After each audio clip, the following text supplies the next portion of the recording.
2006లో నరేష్ చందన్ గుప్తా అంటే ప్రపంచమంతా వినిపించిన పేరు. మరీ ముఖ్యంగా భారతదేశ ఖ్యాతిని మాత్రమే కాదు, మన వాళ్ళ పనితనానికి ఉదాహరణగా నిలిచారు. అడాబ్ సీఈఓగా ఒక భారతీయుడు చూపించిన బిజినెస్ మార్గం మరెంతో మంది సీఈఓలను తీసుకోవడానికి దోహదపడింది. వారే సుందర్ పిచాయ్ నుంచి సత్యనాదెళ్ల వరకు అందరూ ఉన్నారు. బిజినెస్లోనే కాదు, టాలెంట్లోనూ ప్రపంచంలోనే అందరికంటే బెస్ట్ సీట్ భారత్లోనే ఉందని నిరూపించిన మొదటి తరం సీఈఓ ఈ నరేష్ చందన్ గుప్తా. అడాబ్ సీఈఓగా మన దేశ ఖ్యాతి 2006లోనే మారుమోగింది. ఆయన గురించి రాయని పేపరు, చెప్పని టీవీనే లేదు. దీంతో ఆయన గురించి ప్రతి ఒక్కరికి తెలిసిపోయింది. ఇక అమెరికాలో సీఈఓగా ఉన్న పిల్లలు మాత్రం బేసిక్ ఎడ్యుకేషన్ భారత్లోనే బాగుంటుందని నమ్మారు. ఉన్నత చదువులకు అమెరికా బాగుంటుందని. కానీ తన పిల్లలైనా ఎవరైనా సరే ఇండియాలో చదువుకుంటే మంచి విద్యార్థులవుతారు, అదే అమెరికాలో దారి తప్పే ఛాన్స్ ఉందనేది ప్రతి భారతీయుడి మాదిరిగానే ఆయన కూడా భయపడ్డారు. అందుకే నోయిడాలోని సెక్టార్ 15లోని లగ్జరీ కాలనీలో తన 3 ఏళ్ల కొడుకు అనంత్ చందన్ గుప్తా, 5.5 ఏళ్ల కూతురు కవితను ఇక్కడే ఉంచి చదివించారాయన. తన తల్లిదండ్రుల దగ్గరే పిల్లలను ఉంచి భార్యతో కలిసి ఆయన అమెరికాలో ఉండేవారు. అంతేకాదు, దేశ విదేశాలు తిరుగుతూ క్షణం తీరిక లేకుండా గడిపేవారు ఆయన. దీంతో పిల్లలను తాను జాగ్రత్తగా చూసుకోలేనని తన తల్లిదండ్రుల దగ్గరే వదిలి వెళ్లారు. ఇద్దరు పిల్లలను ఆయనే స్వయంగా లోటస్ వ్యాలీ ఇంటర్నేషనల్ స్కూల్లో జాయిన్ చేసి అమెరికా వెళ్లారు. అయితే అడాబ్ సీఈఓగా అమెరికాలో ఆయన పనిచేస్తున్నాడని కాలనీ మొత్తం తెలుసు. ఆయనకంటూ ఓ ప్రత్యేక గుర్తింపు ఉండేది. అయితే ఇదే విషయం కొంతమంది దుండగులకు ఆశగా కూడా మారింది. తల్లిదండ్రులు అమెరికాలో ఉంటారు, వారి పిల్లలను కిడ్నాప్ చేస్తే కోట్లు సంపాదించొచ్చు అనుకున్నారు. అందుకోసం సినిమా రేంజ్ స్కెచ్ చేశారు. విఐపీలు, సెలబ్రిటీలు, పోలీసు అధికారులు ఉండే ఆ కాలనీలో కొత్త వాళ్ళు వెళ్తే కష్టం. దీంతో ఛత్రపాల్ అలియాస్ దేవ్ అలియాస్ చుట్టన్ అనే నేరస్తుడు భయంకరమైన స్కెచ్ వేశాడు. సరిగ్గా అడాబ్ సీఈఓ నరేష్ చందన్ ఇంటికి 150 మీటర్ల దూరంలో కార్నర్కు తన తండ్రితో మదర్ డైరీ పాల బూత్ ఏర్పాటు చేయించాడు. దీంతో తాను కూడా తండ్రితో వెళ్లి నెల రోజుల పాటు మదర్ డైరీ పాల బూత్ దగ్గర ఉంటూ నరేష్ చందన్ గుప్తా ఇంటిపై కన్నేశాడు. మరీ ముఖ్యంగా అతని తండ్రి రోజంతా అక్కడే ఉండి పరిశీలించేవాడు. ఇంటికి పెద్ద గేటు ఉండడంతో పాటు వాచ్మెన్ ఉండటం కారణంగా లోనికి వెళ్లడం అసాధ్యం. తనకు అత్యంత నమ్మకమైన వారినే పనివారిగా పెట్టుకున్నాడని ఛత్రపాల్ తన తండ్రి ద్వారా తెలుసుకున్నాడు. పాల కోసం ఛత్రపాల్ దగ్గరకు నరేష్ ఇంట్లో పనిచేసే మహిళతో పాటు మరో మగ వ్యక్తి ఉదయం 6 గంటలకే వచ్చేవారు. దీంతో వారితో మాట కలిపి మీ సార్ ఇంకా అమెరికా నుంచి రాలేదా అనుకుంటూ మాట్లాడేవారు. రోజూ పరిచయమైన వ్యక్తే కదా అని పనివాళ్లు ఇంటి విషయం మొత్తం చెప్పేవారు. అంతేకాదు, ఛత్రపాల్ తండ్రి అప్పుడప్పుడు ఫ్రీగా పాల ప్యాకెట్లను వారికి ఉచితంగా ఇచ్చి స్నేహం పెంచుకున్నాడు. దీంతో ఆ ఇంట్లో నరేష్ చందన్ తల్లిదండ్రులు, 2 పిల్లలు, అలాగే 2 పనివాళ్లు ఉంటారని తెలుసుకున్నారు.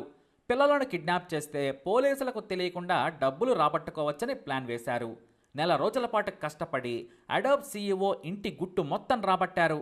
అంతేకాదు, అమెరికాలో వారికి లక్షల జీతాలు వస్తున్నాయి, ఇంటి దగ్గర 4 కార్లు, కోట్ల ఆస్తి ఉందని పని మనిషి అమాయకంగా ఛత్రపాల్కు అతని తండ్రికి చెప్పింది. ఇక ఆశ చంపుకోలేక పక్కా ప్లాన్ వేశాడు ఛత్రపాల్. తన 2 క్లోజ్ ఫ్రెండ్స్ పవన్, జితేంద్రలను కూడా ఈ కిడ్నాప్ స్కెచ్లోకి దించాడు. పిల్లలు గేటు దగ్గరే బస్ కోసం కనీసం 5 నుంచి 10 నిమిషాలు వెయిట్ చేస్తారు. 7 గంటల 50 నిమిషాల నుంచి 8 గంటల మధ్యలో స్కూల్ బస్ వస్తుంది. ఆ టైంలో కిడ్నాప్ చేయాలని ప్లాన్ వేశారు దుండగలు. ఎందుకంటే ఛత్రపాల్తో పాటు అతని తండ్రి కూడా ప్రతిరోజు వారిని దూరం నుంచి చూస్తూనే ఉంటాడు. ఇక కిడ్నాప్ డ్రామాను అమల్లో పెట్టే పనిలో పడ్డారు. పైగా నరేష్ చందన్ గుప్తా పిల్లల కోసం ఎంతైనా డబ్బులు ఇస్తాడనేది కిడ్నాపర్ల వెధవ ఆలోచన. అది నమ్మే నవంబర్ 13, 2006న పిల్లలను ఎత్తికెళ్లాలని పథకం రచించారు. ఉదయం 7 గంటల 50 నిమిషాలకు 2 పిల్లలు బయటకొచ్చారు. ప్రీ ప్రైమరీ చదువుతున్న అడాబ్ సీఈఓ నరేష్ చందన్ కొడుకు అనంత్, యూకేజీ చదువుతున్న కవితలు బస్ కోసం బయటకొచ్చారు. వారి స్కూల్ బ్యాగ్స్ ను ఆయా పట్టుకుని గేటు దగ్గర నిలబడింది. వాచ్మెన్ గేటు దగ్గర లేడు. ఇంకేముంది, బస్సు రాకముందే ఛత్రపాల్ తన స్నేహితుడు పవన్తో కలిసి ముసుగు వేసుకుని వేగంగా బైక్ పై దగ్గరకు వస్తుంటే పని మనిషి తెలివిగా బ్యాగ్ను కింద పడేసి చిన్నారిని ఎత్తుకుంది. కానీ దగ్గరకు రాగానే బండిని ఆపాడు ఛత్రపాల్. వెనక కూర్చున్న పవన్ కత్తిని చూపించి క్షణంలో చిన్నారిని లాక్కుని పారిపోయాడు. కొద్ది దూరంలో బండి నంబర్ ప్లేట్ను మార్చి పవన్ ఆ బైక్ను తీసుకుని వెళ్లిపోయాడు. 10 కిలోమీటర్ల తర్వాత వెయిట్ చేస్తున్న జితేంద్ర బైక్ పై చిన్నారి అనంత్ను కూర్చోబెట్టుకుని పారిపోయాడు. అయితే చిన్నారిని కిడ్నాప్ చేసిన విషయాన్ని ఛత్రపాల్ తండ్రి దూరం నుంచి గమనిస్తూనే ఉన్నాడు. ఏం జరిగిందని ఏమీ తెలియనట్లే డ్రామాలు చేశాడు. అయితే వెంటనే వాచ్మెన్ నోయిడా పోలీసులకు సమాచారం ఇచ్చాడు. ఆ పక్కనే ఉన్న మరో ప్రభుత్వ అధికారి పోలీసులను అలర్ట్ చేశాడు. అడాబ్ సీఈఓ నరేష్ చంద్రన్ కొడుకును బైక్ పై వచ్చిన ఇద్దరు దుండగులు కిడ్నాప్ చేశారని ఫిర్యాదు చేయడంతో ఏకంగా కమిషనర్ స్పాట్ కు చేరుకున్నారు. అంతేకాదు అమెరికాలో ఉన్న నరేష్ కు అతని తల్లిదండ్రులు చిన్నారి కిడ్నాప్ గురించి చెప్పడంతో వాళ్ళు వెంటనే భారత్ కు వచ్చేందుకు ఏర్పాట్లు చేసుకున్నారు. ఇక మీడియాలో వార్త రావడంతో కేంద్ర హోంశాఖ రంగంలోకి దిగింది. అమెరికన్ ఎంబసీ సైతం సమాచారం సేకరించింది. తొందరగా చిన్నారిని కాపాడాలని కోరింది. ఇక ఉన్నతాధికారులు మొత్తం 9 గంటలే స్పాట్కి చేరుకొని నిందితులను వేటాడేందుకు షాడౌట్ టీంలను బైకులపై అలాగే కార్లలో రంగంలోకి దించింది. ఎక్కడ అనుమానితులు కనిపించినా పట్టుకోవాలని ఆదేశించింది. ఇక నరేష్ ఇంటి ఫోన్ నెంబర్లను ట్రాక్ చేసేందుకు ఏర్పాట్లు చేసుకున్నారు పోలీసులు. కిడ్నాపర్లు డబ్బుల కోసం కాల్ చేస్తారని భావించారు. అయితే కిడ్నాపర్లకు పోలీసులు కూడా రంగంలోకి దిగారని తెలిసింది. దీంతో సాయంత్రం వరకు వాళ్ళు ఫోన్ చేయలేదు. ఆ తర్వాత తెలివిగా ఛత్రపాల్ కొత్త ప్లాన్ వేశాడు. ఫేక్ ఐడితో తీసుకున్న సిమ్తో ఇంటి వాచ్మెన్కు సిటీ ఐజీ పేరుతో కాల్ చేశాడు. సిట్యువేషన్ ఎలా ఉంది, మా వాళ్ళు అందరూ టచ్లో ఉన్నారా, ఇంట్లో ఎవరైనా ఉన్నారా, పోలీసులు ఎంతమంది ఉన్నారని గంభీరంగా అడిగాడు. నిజమైన పోలీస్ అనుకుని వాచ్మెన్ భయంతో సార్ అంటూ మొత్తం చెప్పేశాడు. అయితే పోలీసులు వాచ్మెన్ ఫోన్ను కూడా నిఘాలో ఉంచారు. దీంతో కిడ్నాపర్ లొకేషన్ను గుర్తించారు పోలీసులు. సరిగ్గా రాత్రి 7 గంటలకు చిన్నారి తాతకు ఛత్రపాల్ ఫోన్ చేసి 50 లక్షలు ఇస్తేనే మీ మనవడిని వదిలేస్తాం, పోలీసులు మొత్తం చూస్తున్నారని మాకు తెలుసు, అతి తెలివి ప్రదర్శిస్తే చంపి జైలుకైనా వెళ్తామని భయపెట్టాడు. అంతేకాదు డబ్బులు సిద్ధం చేసుకోండి, మేము మళ్ళీ కాల్ చేస్తామని చెప్పి కట్ చేశారు. పోలీసులు ఆ సెల్ లొకేషన్ను ట్రాక్ చేసినా ఆ తర్వాత స్విచ్ ఆఫ్ వచ్చింది. కాల్ మాట్లాడిన లొకేషన్ను వందల మంది పోలీసులు జల్లెడ పట్టినా లాభం లేకుండా పోయింది. తెల్లవారేసరికి చిన్నారి తల్లిదండ్రులు అమెరికా నుంచి భారత్కి వచ్చారు. వారిని మీడియా వెంటాడింది. జర్నలిస్టులను పోలీసులు వారించారు. మేము ఆపరేషన్లో ఉన్నాం, ఎలాంటి వార్తలు రాయొద్దు ప్లీజ్, ఏ చిన్న మిస్టేక్ చేసినా బాబు ప్రాణాలకు ప్రమాదమని చెప్పారు.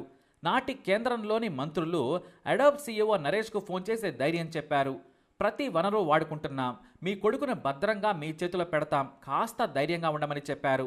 చిన్న వయసులో అంతర్జాతీయ ఖ్యాతి గడించినందుకు తన బిడ్డ ప్రాణానికి ముప్పు వస్తుందని తాను భావించలేదని కన్నీటి స్వరంతో మీడియాతో ఒకే మాట అని వెళ్ళిపోయారాయన. ఇక చిన్నారి కిడ్నాప్ అయిన తర్వాత 2 రోజులు కిడ్నాపర్ల నుంచి ఎలాంటి ఫోన్ రాలేదు. నిమిషానికి పోలీసులకు చిన్నారి తల్లిదండ్రులకు టెన్షన్ పెరుగుతోంది.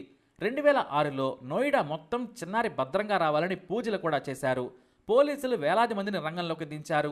ఎక్కువ శాతం మఫ్తీలోనే రంగంలోకి దిగారు.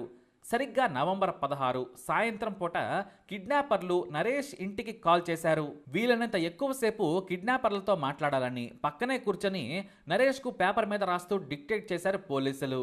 తమకు 50 లక్షలు ఇస్తే నీ కొడుకుని అప్పచెబుతాం, లేదంటే చంపేస్తామన్నారు. 50 కాకపోతే కోటిస్తాను, నా బిడ్డను వదిలేయండి, నేను పోలీసుల ప్రమేయం లేకుండా మీరు అడిగిన డబ్బు ఇస్తానని నరేష్ రోధిస్తూ కిడ్నాపర్ ఛత్రపాల్కు చెప్పాడు. మీరు డబ్బులు పంపే వ్యక్తికి రెడ్ బ్యాగ్లో డబ్బు పెట్టి పంపమన్నారు. అంతేకాదు బ్లూ షర్ట్ వేసుకుని వస్తే తాము గుర్తుపడతామన్నారు కిడ్నాపర్. అయితే పోలీసులు పక్కనే ఉండి బాబును చూపిస్తేనే డబ్బులు ఇస్తాను, ఖచ్చితంగా మీరు డబ్బులు తీసుకొని బాబును చేతికి ఇవ్వాలి, లేదంటే మిమ్మల్ని నమ్మనని నరేష్తో చెప్పించారు. ఖచ్చితంగా చూపించి డబ్బులను చూసి బాబును వదిలేస్తామన్నారు. దీంతో డీల్ కుదిరింది. లొకేషన్ను అరగంట ముందు చెబుతాం, వేగంగా వచ్చి ఇవ్వాలని చెప్పారు. దీంతో డబ్బులు తీసుకెళ్లేందుకు ఆర్మీ కమాండోని రంగంలోకి దించారు పోలీసులు. ఎలాంటి సిట్యువేషన్ వచ్చినా సరే ఛాన్స్ దొరికితే బాబును ప్రాణాలకు తెగించి కాపాడే పవర్ఫుల్ వ్యక్తికి డబ్బుల సంచి ఇచ్చి రెడీ చేశారు. ఆ కమాండో చేతిలోనే బాబు ప్రాణాలు ఉన్నాయని అంతా భయపడ్డారు. సరిగ్గా రాత్రి 11:30కు ఫోన్ చేశారు కిడ్నాపర్లు.